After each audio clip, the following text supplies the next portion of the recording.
and welcome to Cutting Words. I'm Brad Thompson, and today we're going to take a look at the Book of Many Things, specifically the magic items contained within this latest book for Dungeons and Dragons. This kind of DM's expansion book. Basically, it's a good way of summing up a little toolbox book. A bit of everything in here, mixed in here. There is nearly 60 magic items within this book. I covered the new cards for the Deck of Many Things, the Deck of Many More Things, and the Deck of Wonders. They kind of count as separate magical, wondrous, legendary items there. I did a separate video covering all those because they're quite extensive magic items, covering all the various card effects. So that video you can find on my channel, linked below. Otherwise, for the rest of the magic items within this book, there are nearly 60 of them. We're going to dive in right now and take a look. Here's the contents page for the Book of Many Things, which is available on dndbeyond.com right now. If you pre-ordered the bundle they do through Wizards, otherwise it will be available very soon online on dndbeyond.com for regular orders, as well as I think the physical copy will eventually release. I believe there's no release date for that yet, as they're reprinting the cards that came with the box set, as there were problems with those. All right. So it's the contents page. The magic items are actually scattered throughout the book. There's various chapters where this is the chapter of magic items are very good for a martial character. These are the list of magic items available for the more magical inclined characters, and a few other cursed magic items, things like that. It's all kind of mixed in here throughout the book in various different chapters. So rather than going through finding them in the chapters, instead I'm going to search up on dndbeyond.com using their great searching index there, and just get a list of all the magic items that are within this book, and we'll work through that list instead to make sure we get them all. Alright, let's get up now. Alright, before we get into it, if you haven't already, like and subscribe. We're very, very close to the mythical, the legendary 1,000 subscriber number, which is what the YouTube algorithm demands to reach the high echelons of YouTube glory. Unlock all those extra features and whatnot there for the channel. So if you haven't already watched this video, please hit the subscribe button, and it will really help the channel grow. Thank you so much, and thank you so much to those who've already subscribed. Very much appreciate it. All right, so anti-magic armor. Oh, okay. Right out of the gate. So this will be in alphabetical order. So before, again, in the book, it's separated into various lists of types of magic items, things like that, in different sections of different chapters. So this will be, we're going through an alphabetical order today, using the searching tool here on D&D Beyond. Anti-magic armor. So this armor can be light, medium, or heavy. Very rare, requires attunement. While wearing this armor, you can use your reaction to give yourself advantage on a saving throw you make against a spell. Once this property is used, it can't be used again until the next dawn. In addition, while you wear this armor, you can use it to cast anti-magic field, requiring no spell components. Once this property is used, it can't be used until next dawn.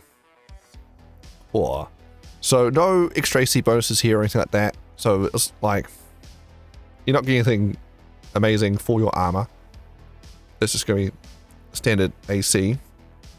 However, what you get is, you got the advantage on saving throw, which I'm surprised it's usually your reaction once a day. It seems a bit limited. I'm surprised it wasn't like charges.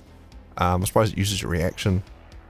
I guess they're trying to limit now, at least later designs, make sure everything costs you some kind of resource, be it a reaction or whatever, as opposed to kind of being a freebie for balance reasons.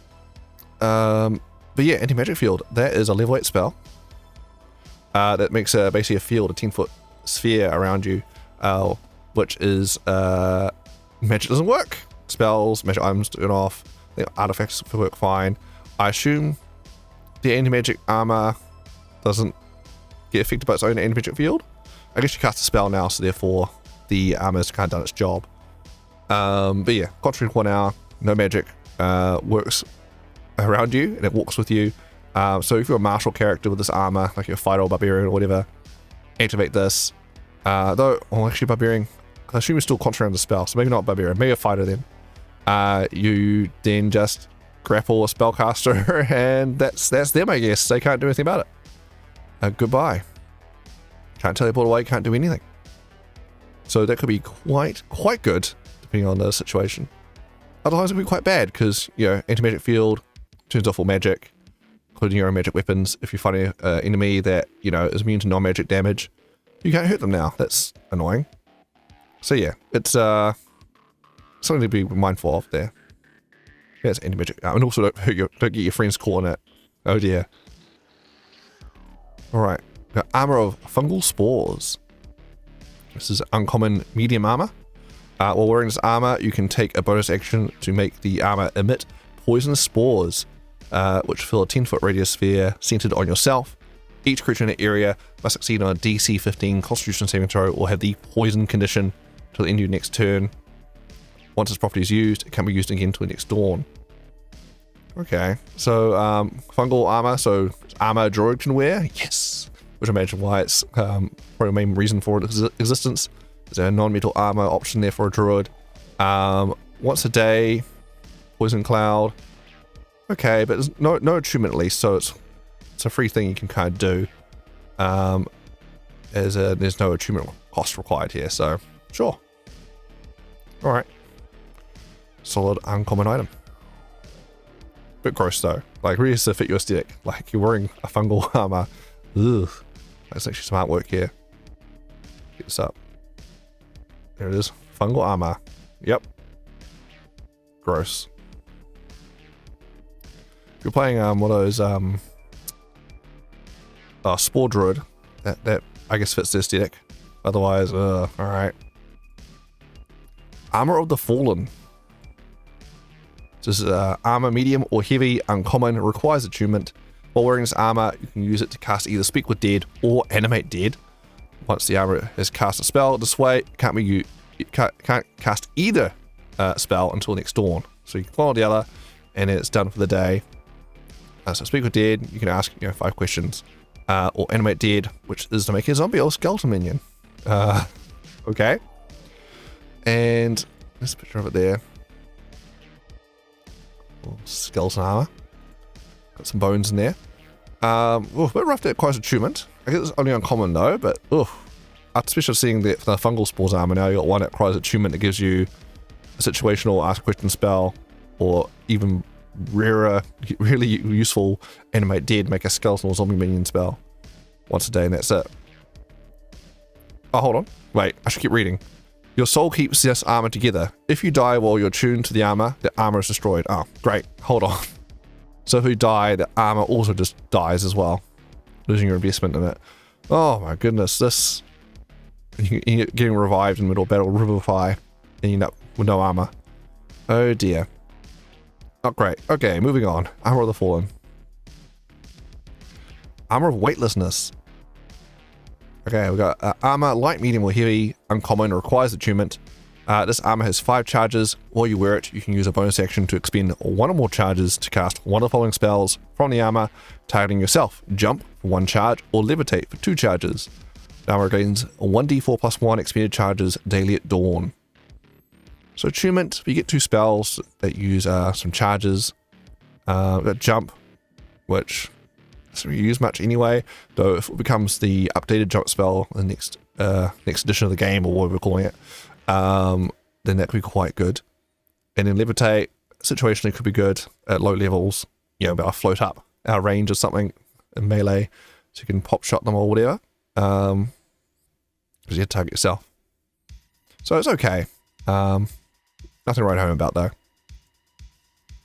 Baleful Talon.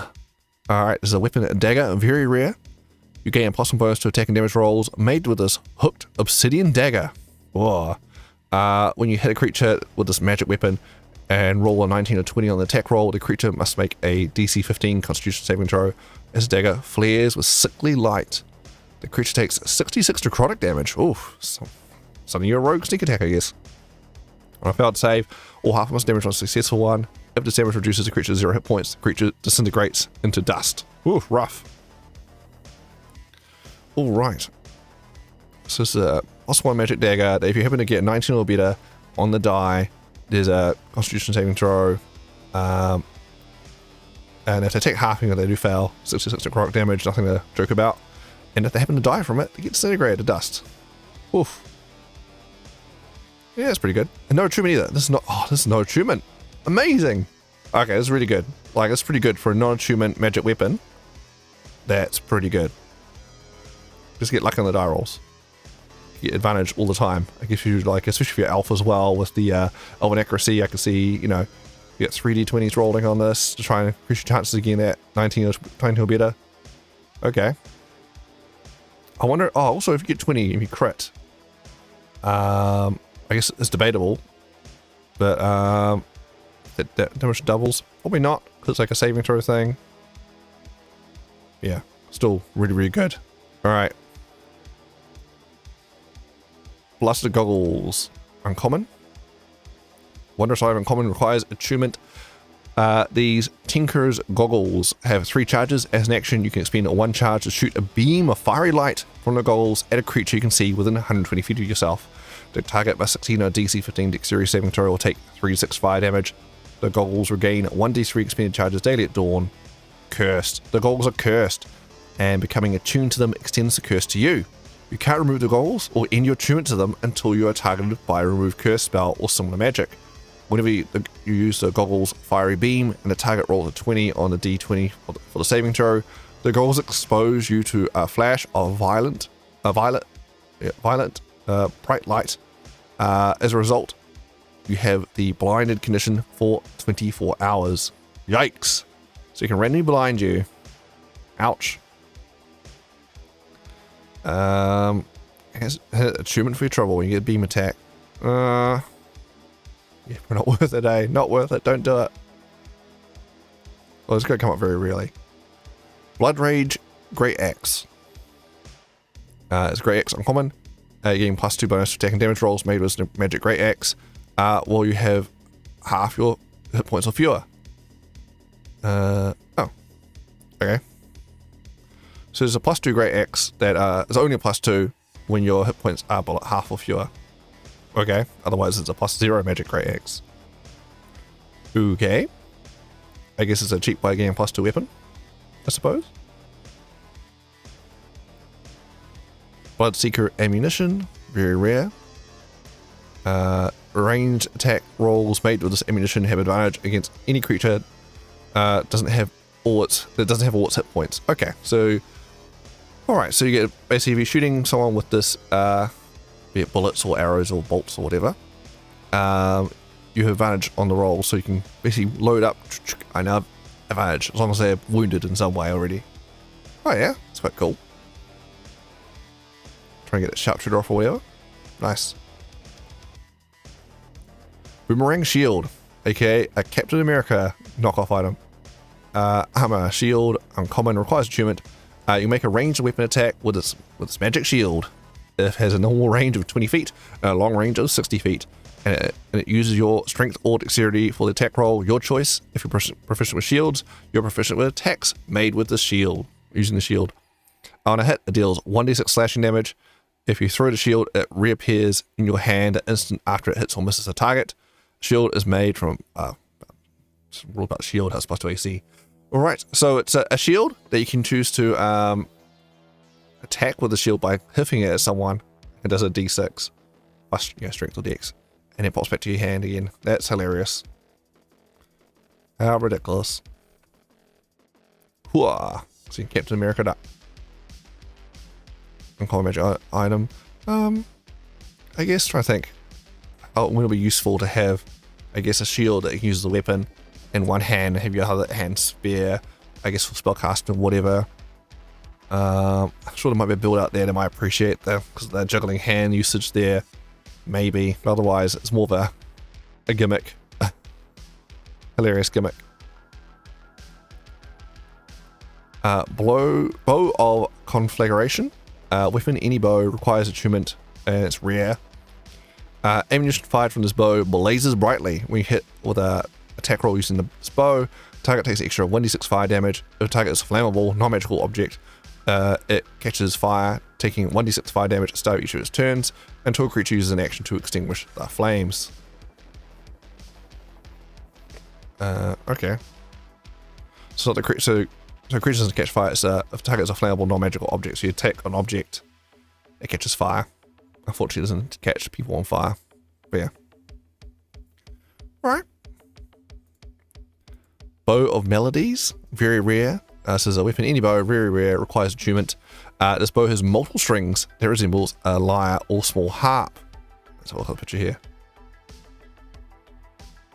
Hilarious. It's a bard bow. By strumming the strings while setting an arrow to the bow, you imbue the arrow with magic. You can play one of the following melodies when you use a bow to make a ranged weapon attack. You must choose to do so before you make their attack roll. You can play only one melody per attack. Melody of precision. If you're proficient in performance, you gain a +1 bonus to the attack roll. If you have expertise in performance, you get a +2 bonus instead. Okay. Melody of reverberation. The melody you strum echoes loudly on a hit. Target takes extra thunder damage equal to your charisma modifier. Alright. Amusing.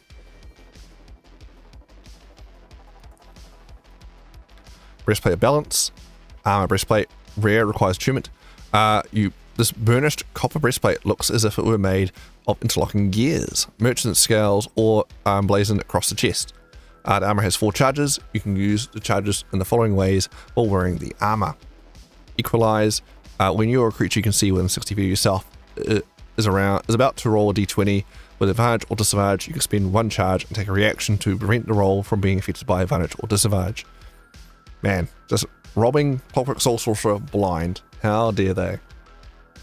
It's a pretty nifty ability. It doesn't come up that often, I found, but it's cool when it does come up. Expunge Imbalance. As a bonus action, you can spend 2 charges to cast the Lesser Restoration spell from the armor. The armor gains 1d4 expended charges daily at dawn. So it's breastplate, 4 charges you can use to expend 1 charge as reaction to cancel advantage or disadvantage, and 2 charges to cast Lesser Restoration, which, can be nifty to come up. There's attunement, and doesn't actually help with your actual defenses as armor, so it's okay. Card Sharp's deck. The cards of this deck shimmer around the edges. While holding this deck, you can use the following properties. Deadly Deal. As an action, you can use this deck to make ranged spell attack by throwing a spectral card and using dexterity for the attack roll. The card has a range of 120 feet and deals 1d8 force damage on a hit. Okay. There's a whole action to do that. It's not that much. Spray of Cards. An action, you can shuffle the deck and cast Spray of Cards spell at 3rd level from the deck. Spell save DC 15. Once deck has cast a spell, it can't cast a spell again until next dawn. Okay, that's a bit better. So you can shuffle it up, do that. Which is that new spell. It'll be upcast. So it does 15-foot cone, deck save, 2d10 force damage, or 3d10 because it'll be upcast level 3 with this magic item. If it fails save, it'll set the blinding condition. So it's uncommon, no attunement magic item. So I can definitely see the use of it being like, gave this to Homunculus or something, give it to a minion, a summon minion to, doesn't normally have an attack, to throw cards at people so they got something to do, or cast a Spray of Card spell. You can risk a summon to go do that for you. Otherwise, But yeah, uncommon, no attunement, sure, I'm sure there'll be use for it. Clockwork Armor.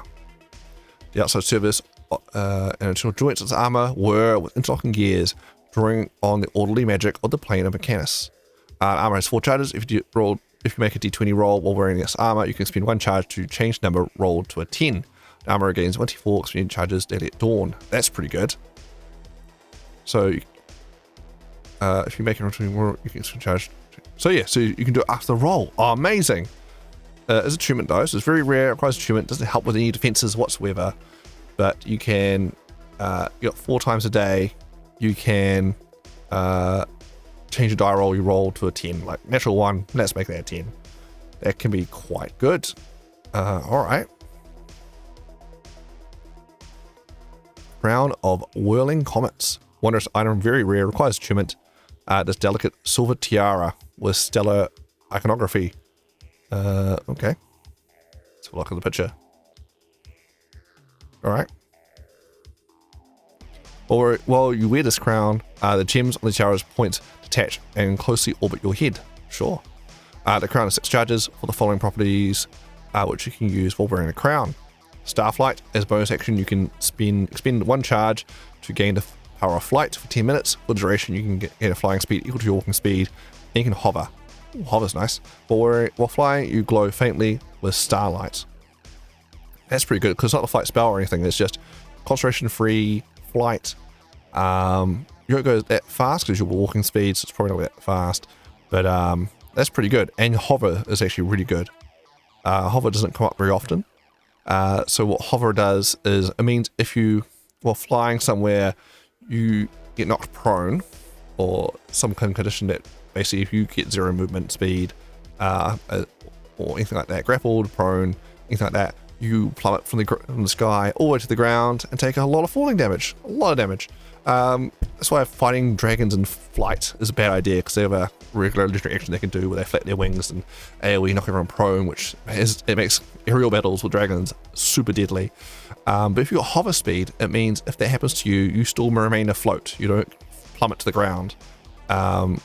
You always have a natural hover capability to you. So that's really, really good.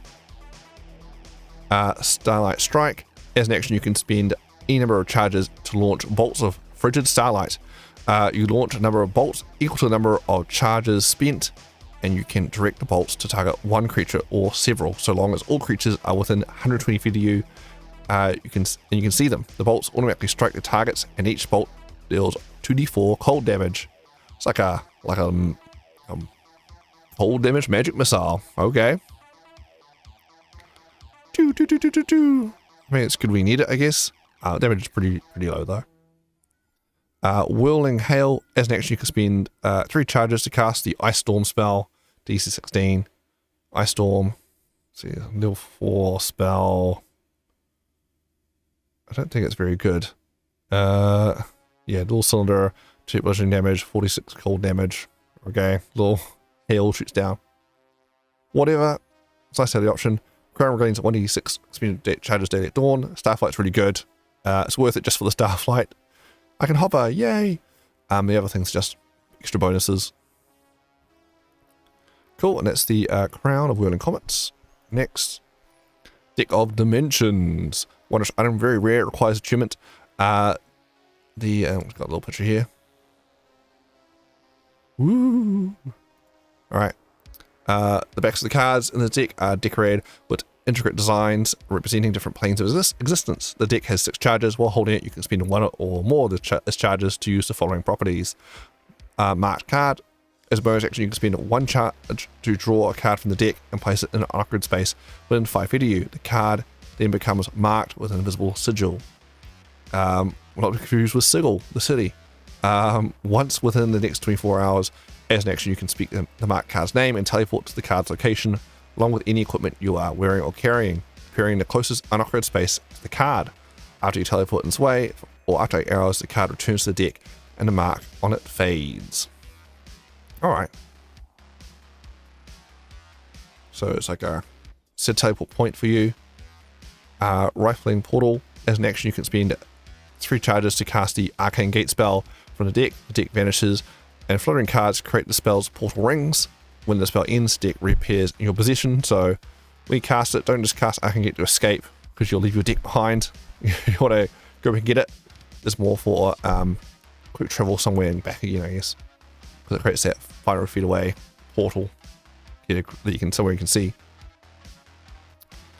Alright, Shuffling Stride. As a bonus action, you can spend 1 charge to throw a card from the deck to an occupied space within 60 feet of yourself, to teleport along with any equipment you're wearing or carrying to that space. The card then vanishes and returns to the deck. So there's a little non-spell, long 60-foot range Misty Step, I guess. Cool. And that is the Deck of Dimensions. You bounce around the place. It's okay. Deck of Many More Things. I covered this in my previous videos. Check out the Deck of Many More Things video. I covered this deck as well as Deck of Wonders and the Deck of Many Things. Alright. Deck of Miscellany. What's this one? So it's an uncommon non-attunement. It's got a bunch of that's right, this is a deck that makes random objects. So the face of each card bears an illustration of different items or set of items.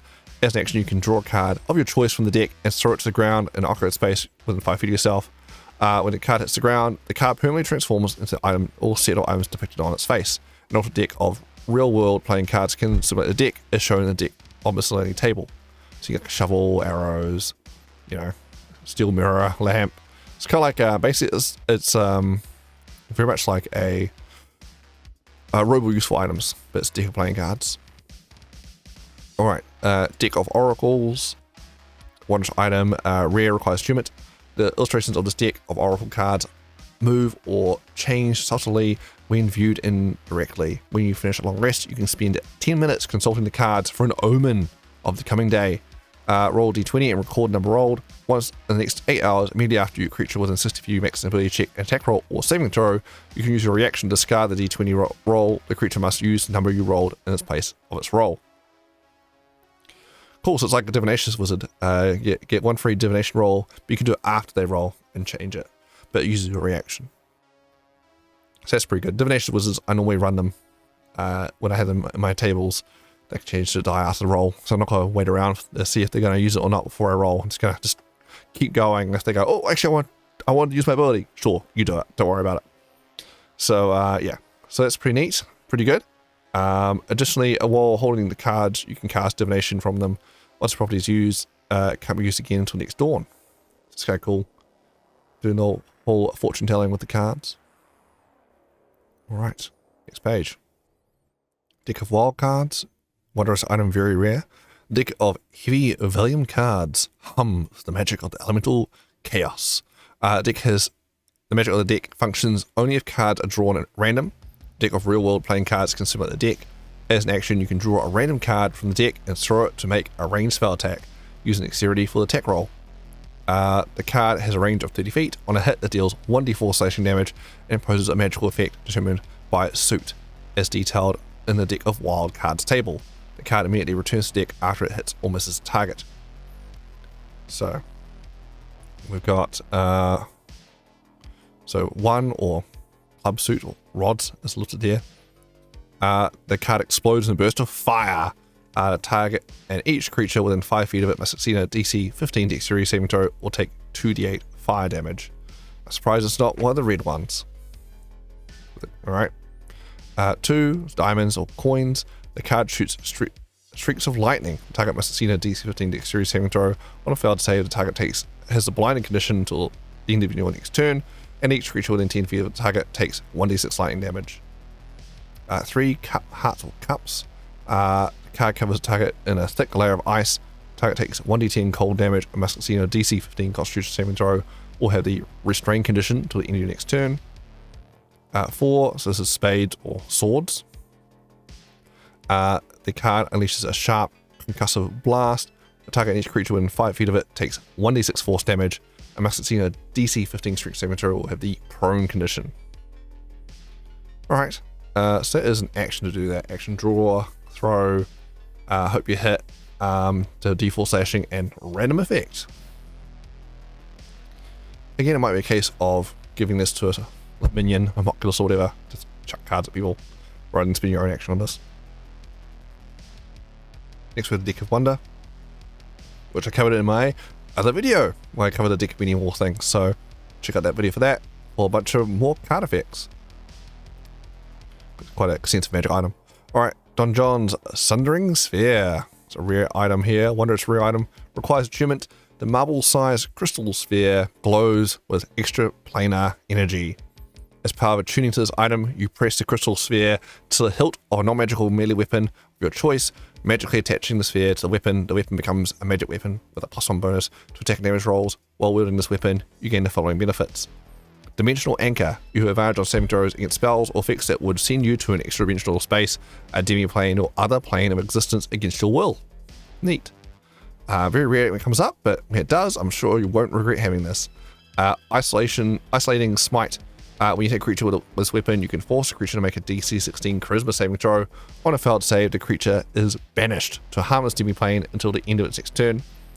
When the banished creature returns, it reappears in the space it left, or the nearest unoccupied space if the space is occupied. Once this property is used, it can't be used again until next dawn. When you enter attunement to the sphere harmlessly detaches from the weapon reverts to a non-magical piece of equipment. Okay. So attunement, you get +1 weapon. Saving throws against being transported to another plane against your will. And once a day, charisma save to be banish a creature to the end of its next turn, so it'll definitely lose one turn, and then have a whole rounding weld on before it can do anything. Oh yeah, it's okay. Maybe not worth the achievement there though, because yeah. Right, dried leech. A weapon, any ammunition, uncommon. The leech has been dried and imbued with a mote of animating magic. If you hit a creature with a range attack roll using this ammunition, the leech springs to life and sinks its teeth into the target, dealing 1d4 piercing damage as time each of the target's turns. Wonderful. If the leech deals at least 10 damage to the target, less 10 damage, or the target dies, the leech falls off. A creature, including the target, can use its action to detach the leech. Once the leech is no longer attached to its target, the leech dies and is no longer magical. Okay, just shooting leeches at people. And they keep biting at them. Okay. Mean. And kind of gross. Uriel's Aegis.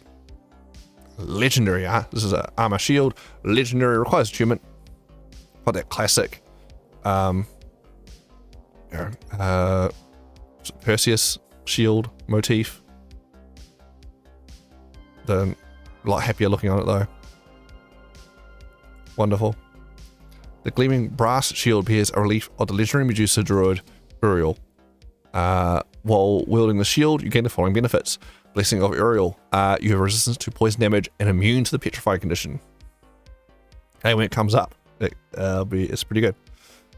Petrifying heraldry is a bonus action. You can make the front of the shield flare with the Medusa's petrifying magic, causing the release eyes to glow brightly. Choose one creature you can see within 30 feet of you. The creature must succeed in a DC 20 Constitution saving throw or have a restrained condition. As its body turns to stone, the restrained creature must make another DC 20 Constitution saving throw at the start of its next turn. On failed save, the creature has the petrified condition for 24 hours. On a successful save, the restrained condition ends. Once this bonus action is used, you can't be used again until next dawn. Amazing. It's a bonus action to do that. Oh my goodness. DC 20 is pretty high DC. Con save is pretty, it's not normally, like it's only like a middling save with monsters normally.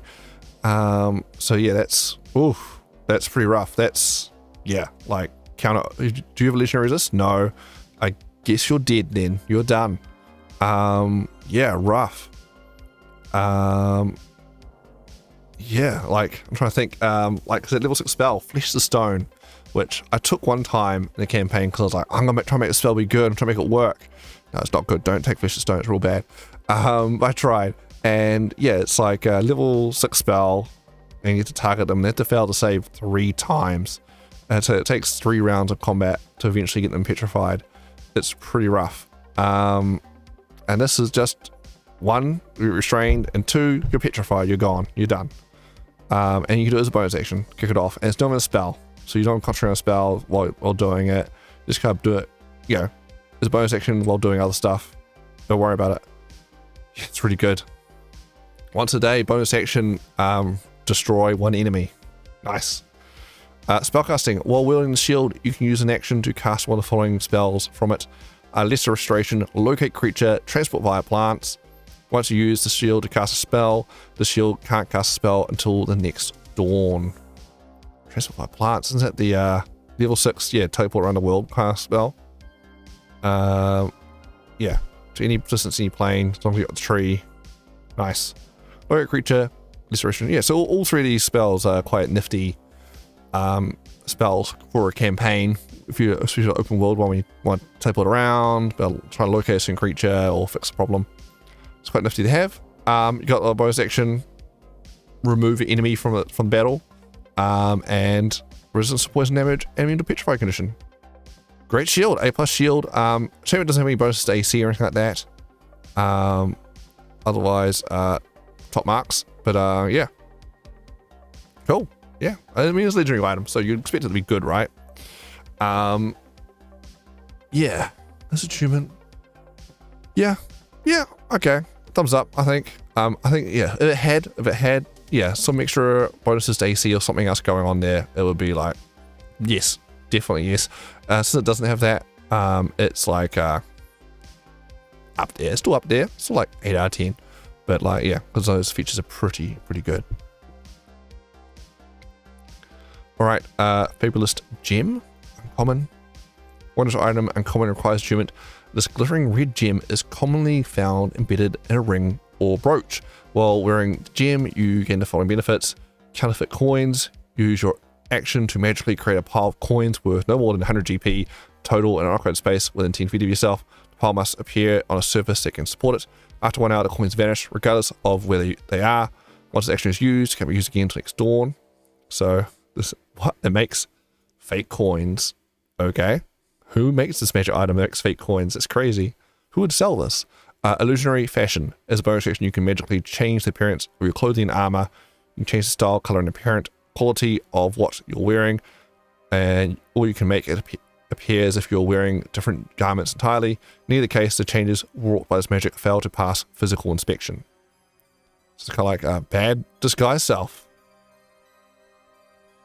But just as clothes. Alright. And this is attunement. This is uncommon. Very niche. Doing tricky things, but yeah. Probably don't want to use it with your attunement style all the time. Alright. Fate Cutter Shears. One weapon dagger, very rare, requires attunement. The blades of these pruning shears bear many nicks and dents, but still cut cleanly. The shears function as a magic dagger. The weapon has the following properties. Ever sharp. When you hit with an attack using the shears, the target takes an extra 1d6 force damage. Sever threads. When you hit a creature with the shears, you can cut that creature's fate until the target finishes a long rest. Attack rolls against it score a critical hit on a roll of 19 or 20. On the d20, once the property is used, it can't be used again until next dawn. So there's attunement dagger, +1 dagger. Was it +1 dagger? Hold on. Oh, it's magic dagger. No, it's just regular dagger. It's +0 magic dagger. Okay. It's a very rare attunement dagger. And it does an extra d6 force damage. Okay. And once a day, it can cause everyone to crit on 19 or 20 against that creature. I was gonna say, it could be quite cool against a boss to make it so everyone crits on 19 or better on a boss or something, but otherwise, attunement for rare item, it's probably not that good. Not good enough. But it could be kind of fun to see the threads of a big bad. No saving throw, it just happens. What do you do about it?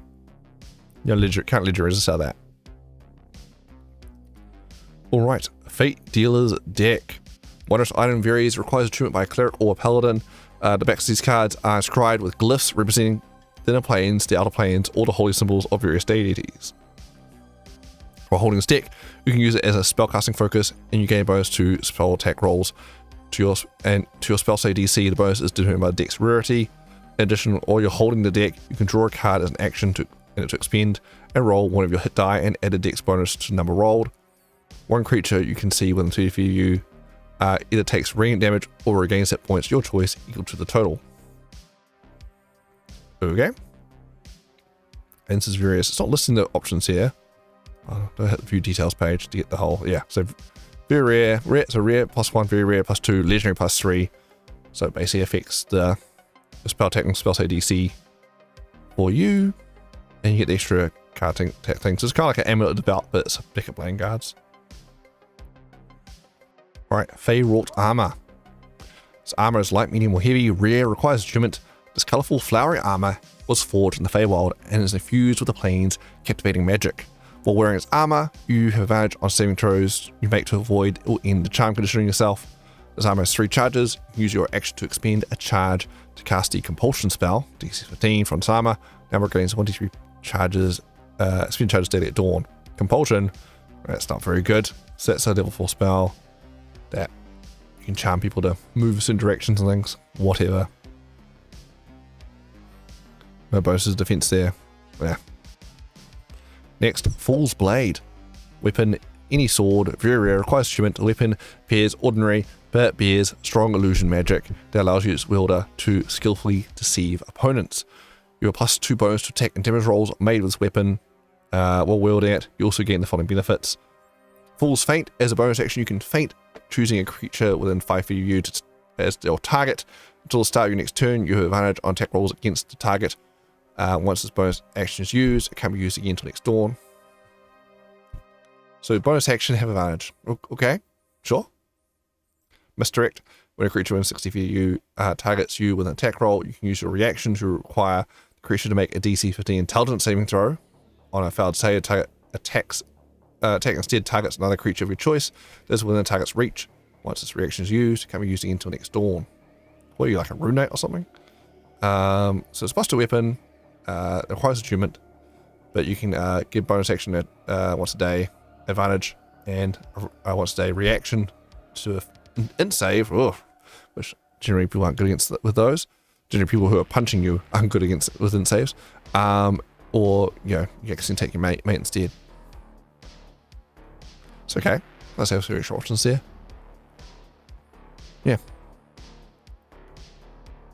But once you used up the properties, maybe tune something else. Force breaker weapon. You get plus a bonus attack and damage rolls made with this magic weapon, which is any weapon that deals bludgeoning damage, and very rare. The weapon was crafted to destroy structures made of force, such as those created by a force cage or wall of force. Striking a large or smaller structure of magical force with this weapon automatically shatters the structure. A target is huge or larger structure of force. Weapon shatter a 20-foot cube portion of it. So there's no attunement required here. So instant working out force cage. So this is a pretty good one for like a big bad to have. If your player's a force cage or wall of force happy, go, you know what? I break out of it. Don't worry about it. So that's pretty good. I can see some nifty options there, but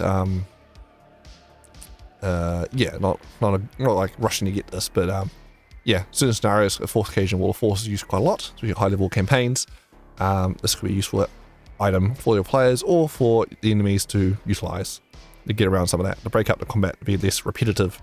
If there's always force cage and wall of force as the go-to options all the time, forcing to use some other options now and then. Cool. Glimmering moonbow. Weapon, any bow, rare, requires attunement. The silver and black bow is engraved with the phases of the moon. You gain a plus bonus to attack and damage rolls made with this magic weapon.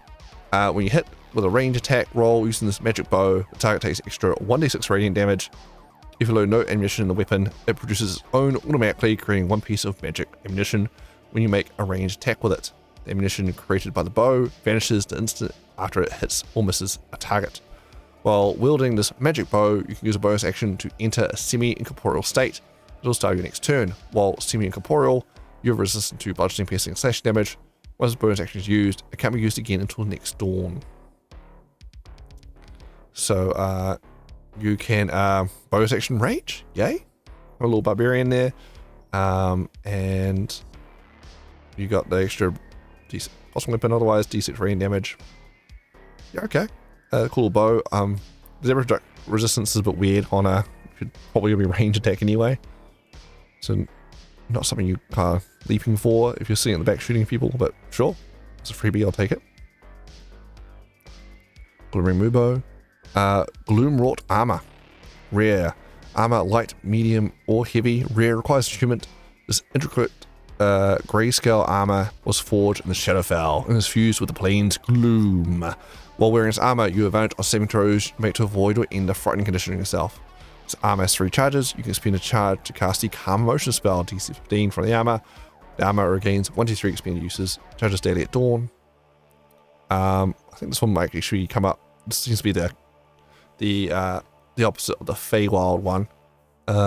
So I think frightening comes up more often. That's quite useful to have. Advantage against. And playing halfling, I guess. And we get it for free. Calm Motions, again, is also a spell that can be quite clutch when it comes up. To cancel out the charmed or foreign conditions that affect your friends. So that's pretty good. Alright. Grasping Whip, rare whip. You gain a plus one bonus to attack and damage rolls made with this magic whip. When you hit a creature or object that is large or smaller with the whip, you can pull the creature or object 5 feet toward you instead of dealing damage. Nice. And that's it. So yeah, so you hit people. There's no save or anything, you just pull them, but you just to sacrifice dealing damage. Okay. Could be these scenarios that come up, and it's no attunement, so if you happen to have it, you just have it on hand when you do need it to pull someone or move someone. Or actually, there's no damage, you can actually attack your friends with it. I can see scenarios where you whip your friend, you attack roll against your ally, to pull them away, like maybe out of reach of an enemy or what have you. That could be quite funny. Cool, yeah, grasping whip. Hammer of Runic Focus. Whoa, look at the artwork. What's going on here? Oh yeah, magic hammer. So weapon Warhammer, very rare, requires attunement. This magic hammer has 3 charges. As a bonus action, you can expend 1 charge and slam the hammer on the ground, creating a 15-foot radius circle of glowing runes centered on the point of impact. While you're inside the area, your hammer glows with matching runes, and you get a +3 bonus to attack and damage rolls made with this hammer. The rune circle disappears after 1 minute. When you create another rune circle, or when you dismiss the rune circle as a bonus action, the hammer regains 1d3 expended charges daily at dawn. What? So it's a +0 magic hammer, requires attunement. That's 3 times a day. You can, as a bonus action, you can set up an area, a zone, a 15-foot radius circle where your weapon is now +3 magic weapon, but only within that area, and only for a minute. Okay, it's like so there's a +3 Warhammer with extra steps in order to get the +3 going. You have to spend a bonus action and stay within a 15-foot radius circle you set up. Okay, gonna move on now. House of Cards, wondrous item, uncommon.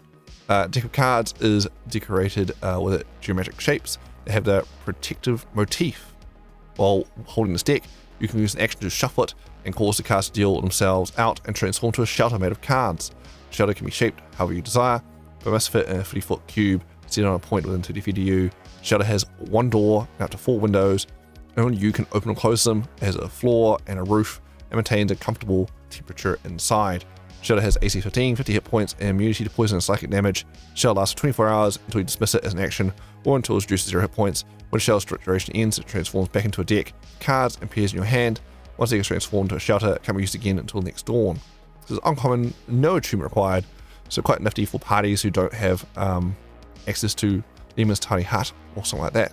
In their group while traveling around, you've got uncommon magic item to cover that objective shelter for you as you go around. It's a glorified tent. Wonderful. Alright, next we have the Jester's Mask. This is a wondrous item, legendary, requires attunement by a bard, sorcerer, or warlock. This colourful Harlequin domino mask is edged with pearls. While wearing this mask, you get the following benefits. Here's a picture artwork there.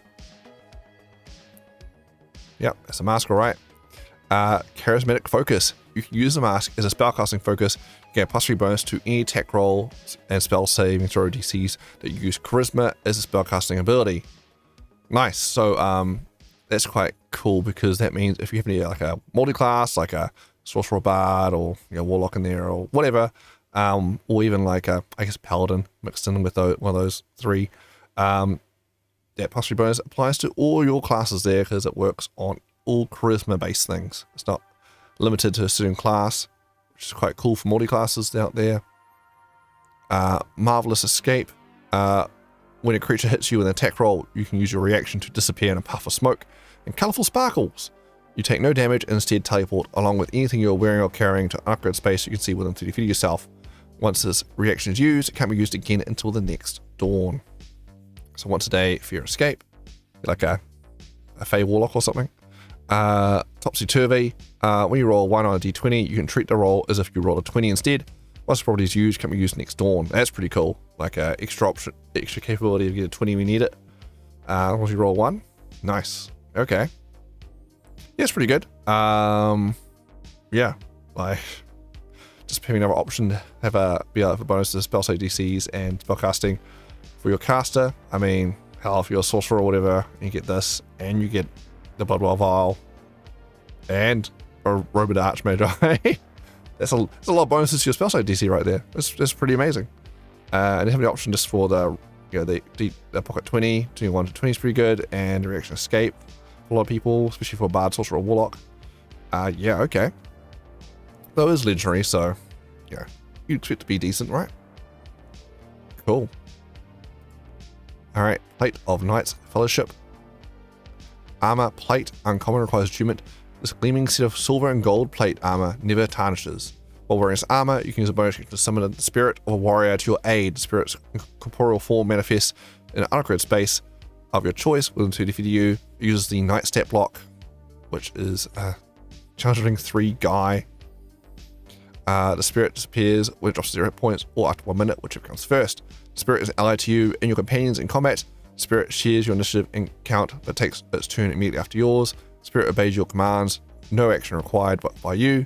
If you don't issue any commands, Spirit takes a dodge action and uses its movement to avoid danger. Once this bonus action is used, it can't be used again until next dawn. Right, and this is a descriptor of what plate mail is. So this is a magic plate that doesn't help your defenses whatsoever, but allows you once a day to, as a bonus action, to summon a guy. Just here's a basic guy, who I guess at low level, like pretty useful. At high levels, it's gonna be annoying. Or I guess maybe having a guy to go. He's got AC 18, he's got his own plate, I guess. So go tell him to go stand in front, block a doorway, and dodge or something. Just stall them while the casters and whatnot sit back here blasting away. Yeah. So it's uncommon, but yeah, I can see this aging out pretty quick, especially since it's taking out that sweet magical armor slot. And it doesn't actually add your AC or anything there. Alright, Ring of Puzzler's Wit. Ring uncommon. The gold ring bears fluorite stone, is enchanted to sharpen the wearer's mind. The ring has 3 charges and regains 1d4 neg 1 expended that charges daily at dawn. When you make an intelligence check, you can spend 1 charge to grant yourself advantage on the check. Alright, I'm gonna do an investigation check or whatever. I'm gonna roll a knowledge roll to see if I know this. Just give yourself advantage. Okay then. No attunement at least, so sure, I guess. But I mean, it's pretty easy to get advantage, really. Like, the help action's pretty good, guys. Just help your friends, help each other out, get advantage. You know, I guess not attunement though, so why not? Why not grab one of these two? Rod of Hellish Flames. It's a very rare rod, requires attunement by spellcaster. Glowing cinders orbit the flanged head of this black iron rod. The rod can be used as arcane focus. While holding this rod, you gain the following benefits: hellish resistance, you're resistant to fire and necrotic damage. Both excellent damage types to be resistant to. Baddies use it a lot, fire and necrotic, so being resistant to both of those pretty good. Searing Rebuke. You can cast the Hellish Rebuke spell as a 4th level spell, save DC 16 from the rod. Once you use it rod to cast a spell, the rod can't cast a spell until next dawn, so it's a free take a bunch of damage. How do you hit your reaction there? It's pretty nice. And it's at 4th level 2, so it's a decent amount of damage too. Bunch of d10s. That'll be 5d10 damage. Alright. 5 damage. Surge of Brimstone. Whenever you cast a spell that deals fire or necrotic damage, like Hellish Rebuke, you can use the rod to deal the maximum damage instead of rolling. Once the property is used, it can't be used again until next dawn. Oof. Alright. So even if you don't have a spell, you can use this on Hellish Rebuke. So, you know, 5d10, it's at 50 damage. Save for half. It's not bad. Sure. Yeah, okay. Thanks, Magic Rod. Yeah, it's a pretty good rod. I'll take it. Yeah, good damage resistances, and yeah, do maximum damage pretty good. Especially if you happen to have other spells that deal it too. Upcast Blight or something, I don't know. Pretty good. And Hellish Rebuke, sure. Nice reaction option. Not everyone gets those. Especially if you're not a Warlock, then yeah, getting this is hard to get. Perfect. I like it. Home stretch, final page. Rogue's Mantle. It's a rare, wondrous item. Requires attunement. This dark hooded mantle of thick cloth is infused with secretive and deceptive magic. While wearing it, you gain the following benefits. Dark vision. You gain dark vision with a range of 60 feet. If you already have dark vision, the mantle increases your dark vision range by 60 feet instead. Move in shadows. While you're in dim light or darkness, you can use a bonus action to teleport along with anything you're wearing or carrying up to 30 feet to an unoccupied space you can see that is also in dim light or darkness. You have advantage on first melee attack you make before the end of your next turn. Oh, so while you're in dim light or darkness, you can bonus action teleport. Okay. And there's no limit to that. You can just do that all the time. Yeah. All right. Pretty good. You can just always teleport now. Once you're in dim light or darkness, to space also in dim light or darkness, and advantage next set. So basically, you're a shadow monk. You get their class feature for free. Okay. Willful Enmity. You can cast the Antagonize spell, DC 15 from the mantle. Once this mantle has cast a spell, can't use the spell until next dawn. It's that new spell in this book. That's not very good. So don't worry about that. But hey, this is just worth it just for the Move in Shadows ability. And if you have Dark Vision, great. That's a freebie as well. Nice bonus there. Yeah, I'll take it. Rogue's Mantle, very good. Ruinous Flail. Weapon Flail rare, requires attunement. This ash grey flail is cold to the touch. You gain +1 bonus to attack and damage rolls made with this magic weapon. It deals double damage to objects and structures. Additionally, when you hit a creature with this weapon, you can force that creature to make a DC 15 Constitution saving throw. On a failed save, the creature has the poison condition for 1 minute. The poison creature takes 2d4 necrotic damage at the start of each of its turns. The creature can repeat the saving throw at the end of each of its turns, ending the effect on itself on success. Most properties used this way, it can't be used again next dawn. Okay, so it's boss magic flail, that's what you want to stay effect there. Price attunement. Okay. Next, Sage's Signet. Ring varies, requires attunement by spellcaster. This gilded ring bears a beautiful engraving and is imbued with the powers of keen wisdom and foresight. While wearing this ring, you can use an action to cast an augury spell from the ring. Once you use this ring to cast a spell, the ring can't cast the spell again until next dawn. 6 varieties of Sage's Signet ring exist, each with a different signet. See the table below. A ring signet determines its rarity as well as the additional spells it can cast. While wearing a Sage's Signet, you can cast each of the additional spells once from the ring using your intelligence as a spellcasting ability. Once you cast each of the additional spells from the ring, you can't cast a spell again until next dawn. So we've got Bear, very rare. Enlarge, reduce, and polymorph spells. Heart, very rare. Aura, vitality, and mass kill wounds. Lion, very rare. Destructive wave and fireball. Serpent, rare. Fear and hex. Songbird, rare. Charm person, hypnotic pattern. Wolf, very rare. Freedom of movement and pass without a trace. So there's definitely some excellent spells mixed in there, and depending on what ones your play is missing or whatever, could be very good. Okay. So yeah, a ring that gives you a bunch of spells.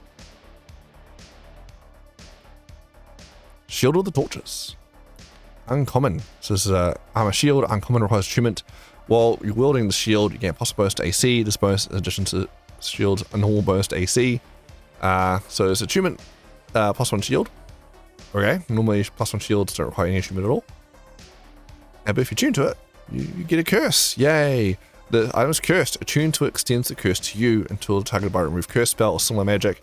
You cannot discard the shield. You remain attuned to it as long as you are cursed. As long as you are cursed, you are sluggish. Your speed is halved. Any roll initiative, treat the roll on your d20 as a 1. You can't change your initiative by any means. So basically, you're slow like a turtle. Here's a little picture of the turtle armor there. +1 armor, that makes you slow as a turtle. Great. Wonderful. I wonder if it could be debatable. We'll check with the DM, but +1, like it's a shield, still +1, still really good. Could you use it without being attuned to it? Like just hold it up to block things. They're very DM dependent whether they let you count. Like say we're using a +1 weapon or whatever. Like can I just use this weapon as a plus whatever weapon it is, like without getting any extra benefits by tuning to it? Can I still just hit people with it? So there's some debate there. But I would argue you probably could, though this one specifically maybe is not, because it's not kind of the spirit of it. Otherwise, why would you ever attune to this random +1 shield? Seems weird. Alright. Shield of the Tortoise. Well, again, discount +1 shield, I guess. Shrieking Greaves, rare. One item rare, requires attunement. Each of these black lead guards is decorated with a motif of monstrous skulls screaming in terror. Really? Let's have a look. Yep. Alright. Alright then. The Greaves has 3 charges. While wearing his Greaves, you can use a bonus action to expend 1 charge to increase your walking speed by 30 feet. Oh, that's pretty quick. And you have advantage on dexterity saving throws. This effect lasts for 1 minute. The Greaves regain 1d3 expended charges daily at dawn. Curse. The Greaves are cursed, and become attuned to them extends the curse to you. Can't remove the Greaves or end your attunement to them until you're targeted by a remove curse spell or similar magic. You have disadvantage on saving throws against a frightening condition. When you start your turn frightened, degrees release an ear-pitching scream. You and each creature within 10 feet of you must make a DC 15 Constitution saving throw or take 9 thunder damage, or 2d8 on a failed save, or half much damage on a successful one. Okay. Oof. Okay, so disadvantage on frightened and ongoing damage when frightened for you and your mates. Rough. Pretty good otherwise. If it wasn't for the curse, be able to just kind of zip around. But yeah. Though, long-term attunement, probably not. Shrieking Greaves, alright. Skull Helm. Winner's item, very rare, requires attunement. While wearing this skull-shaped helm, you resist to cold, poison, and necrotic damage. Cool. I'll take those 3 resistances, thank you very much. Additionally, while wearing this helm, you can cast Spirit of Death from it without requiring material components. Once you use this helm to cast a spell, helm can't cast a spell again until next dawn. So you summon a guy. Here's my guy. It's like a Grim Reaper guy. He's okay. Not that great. But yeah, hey, he's a free dude. But the attunement's worth it just for the 3 damage distances there. It's pretty nice. And you get to wear a creepy skull helm, I guess. And once a day you get a guy. Sling of Giant Felling. Weapon Sling, uncommon. When you hit a giant creature with a ranged attack roll using this magic sling, the creature must succeed on DC 18 Constitution saving throw or have the prone condition. It just happens. So every time you hit someone with a sling, so you get multi-attack, off you go. Spam saving throws that make them fall prone, which is a good thing because giants generally have really good Constitution saving throws. They're big boys. They're pretty good at that. So yeah, good luck. But hey, if you throw enough at them, they might roll 1 and eventually fail and fall prone. And then when they fall prone, you have a disadvantage to attack them now with your sling. Damn it. Great. I guess it sets up someone, hopefully, to go melee the giant. Spindle of Fate. Ooh. Wand, a legendary, requires attunement. This wand is shaped like a drop spindle wrapped in red thread. The wand has 6 charges. They can be used for the following properties. Let's get that work up. Oh yeah. Battle Foreknowledge. When you roll initiative, you can spend 1 charge to add or subtract your proficiency bonus from the total rolled. Okay. So you can modify your initiative, going, actually I want to be before or after this person. Okay. Doesn't say you can spend 1 charge to add or subtract. Could you do it multiple times? Could you like go, I'll spend a couple of charges to really shift the initiative to get exactly where I want to be? Maybe? Doom Foretold. As an action, you can expend 2 charges to target a creature within 30 feet of yourself and invoke the creature's doom. While the target is on the same plane of existence as you, you can sense the direction of its location and you know the direction of its movement if it's in motion. Additionally, once per turn, when you deal damage to the doomed creature, you roll d6 and add a number rolled to the damage roll.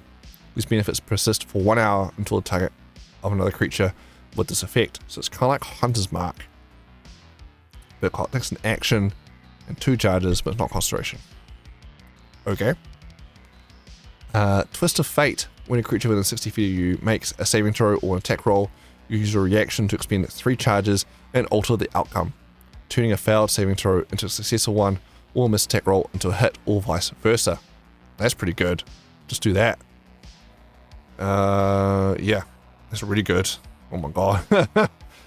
3 charges though, so 6 charges. So you can do this twice and the one's tapped. Yeah, that's pretty good. Legendary class attunement though, so attunement just to get 2 rolls a day. I mean, I guess you'd use it and then sub it out, I suppose, if you happen to do that. Swimming magic items. Cool. Spindle of Fate. Starshot Crossbow. Weapon, any crossbow. Rare, requires attunement. This crossbow crafted from blackened wood. Its limbs bear pearl inlays depicting constellations. You ignore the loading property from this crossbow. If you load 2 ammunition in the weapon, it produces its own, automatically creating 1 piece of magic ammunition when you make a ranged attack with it. The ammunition created by the weapon vanishes instant after it hits or misses a target. Crossbow is 3 charges and regains 1d3 charges daily at dawn. Constellations. Crossbow is decorated with 3 constellations. As a bonus action, you can tap one of the constellations to invoke it, spending 1 charge and producing one of the following effects. Balance. Next time you hit a creature with a ranged attack, roll using a crossbow for the enemy next turn. You or another creature of your choice within 30 feet of you regain hit points equal to 1d8 plus your proficiency bonus. Okay, so you do some healing. Flames. Till the enemy next turn, you hit a creature with a ranged attack roll using this crossbow. Attack deals extra 2d8 fire damage. Alright, bonus damage. Rogue. Until the enemy next turn, if you have the invisible condition, anything you're wearing or carrying is also invisible. Alright, set up for advantage later. Sure. Stonemaker War Pick. Very rare War Pick. Requires attunement. You gain +1 bonus to attack and damage rolls made with this magic War Pick. Has the following special properties. Melden Stone. You cast a Melden Stone spell with this War Pick. Once the property is used, can be used again to next dawn. Meh. Petrification. War Pick deal has 1d6 plus 1 charges. If you score a critical hit against a creature that has fewer than 100 hit points, you expend 1 charge from the War Pick to have the creature make a DC 15 Constitution saving throw. On a failed save, the creature's petrified condition for 8 hours. The War Pick has no charges remaining. It loses its property. Okay. So you hit someone who's probably going to die anyway. You can maybe petrify them. Great. Sun Staff. Rare staff. Requires attunement by a cleric, druid, or wizard. The veins of sunstone run through this wooden staff. Staff can be wielded as a magic quarterstaff that grants possible bonus to attack and damage rolls made with it. When you hit the attack roll using the staff, target takes an extra 1d8 fire damage. Solar Focus. When you use the staff as a spellcasting focus while holding the staff, you can reroll a number of damage die up to your proficiency bonus. When you use a spell slot to cast a spell that deals fire or radiant damage, you must use new rolls. Once the is used, it can't be used again until next dawn. So you empower the spell. Sunny Glow. As a bonus action, you can cause the staff to glow with sunlight. While glowing, the staff sheds bright light in 15 foot radius and dim light an additional 15 feet. Light lasts until you use another bonus action to extinguish it. It's not sunlight though. Can't use it against vampires. Oh well. Some stuff there. Sword of the Plains. Ooh. This is a legendary sword. Any sword requires attunement. It's artwork up here. Oh. Okay. Getting a +3 bonus to attack and damage rolls made with this magic sword. The sword can tear the fabric of reality, creating a temporary rift between planes. Use your action to choose a different plane of existence while one of you're on and slice through an occupied space within 5 feet of yourself, creating a rift to that other plane. The rift can be up to 10 feet high and 10 feet wide and lasts for 1 minute. Once this property is used, it can be used again until next dawn. You can specify a target destination such as the City of Brass, or on the elemental plane of fire, or the Palace of the Spater on the second layer of 9 hells, and the rift opens in or near the destination. DM's discretion. If you are trying to reach the City of Brass, for example, the rift might appear on the Street of Steel before the Gate of Ashes, or facing the city from across the Sea of Fire at the DM's discretion. Anything enters the rift is instantly transported to the plane, appearing in an occupied space nearest to the rift. This is a +3 sword that gives you some teleporting utility there. It's pretty cool. Yeah, very nice. I've had in games like that I've designed swords that do that. You cast Slice Between Worlds. It's so sharp it can tear rifts in reality. That's pretty cool. It's nice to see official magic item does it now. Sword of the Plains. Telescopic transporter. Right here. Alright then. It's a big magic item. Wondrous item, legendary. This enormous telescope allows you to view distant celestial objects, including stars, wild space systems, and astral sea phenomena, like the seas of deities or the petrified husks of dead gods. Sure, okay. After spending 1 hour calibrating the telescope, you can attempt to travel to the planet or celestial body at which the telescope is currently pointed.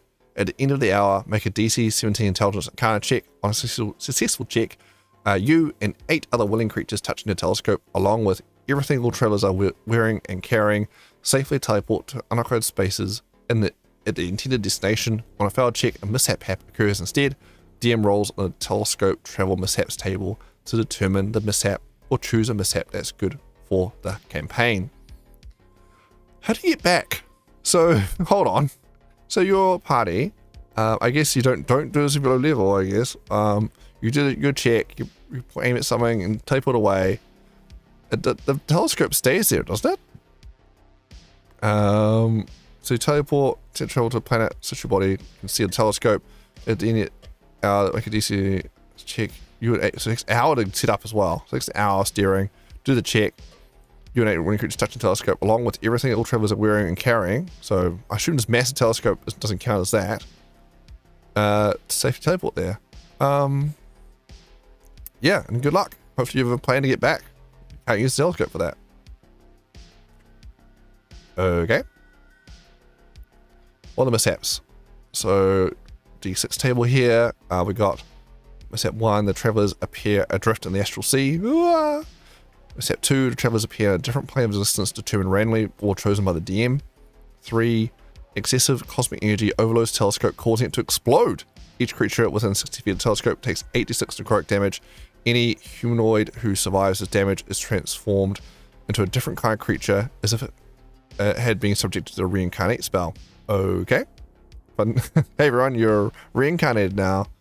Okay. A creature from the astral sea, such as Githyanki Knight, appears within 60 feet of the telescope. The demon determines its attitude. The travelers appear on a different planet or celestial body in the wild space system nearest to their target destination. The travelers arrive at their intended destination, but they each appear coated in harmless slime. Okay. Very niche item. Tidecaller Trident. Okay. Very rare, requires achievement. You gain a +2 bonus to attack and damage rolls made with magic whip trident.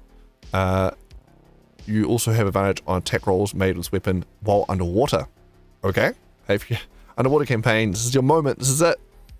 The trident has 3 charges. You can spend 1 charge to cast control water. Spell save DC 15. For the trident, or 3 charges to cast tsunami. Jeez, is that a level 8 spell or something? Yeah, level 8. I mean, it's not very good, but still, it's a level 8 spell. Does something.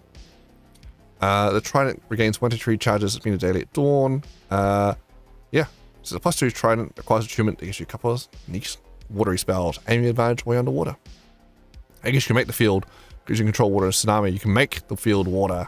It wasn't underwater battle before, but now it is. And now I have advantage. I mean, I don't know what the rest of your party are doing during this thing. Come on. But it's great for you. Alright.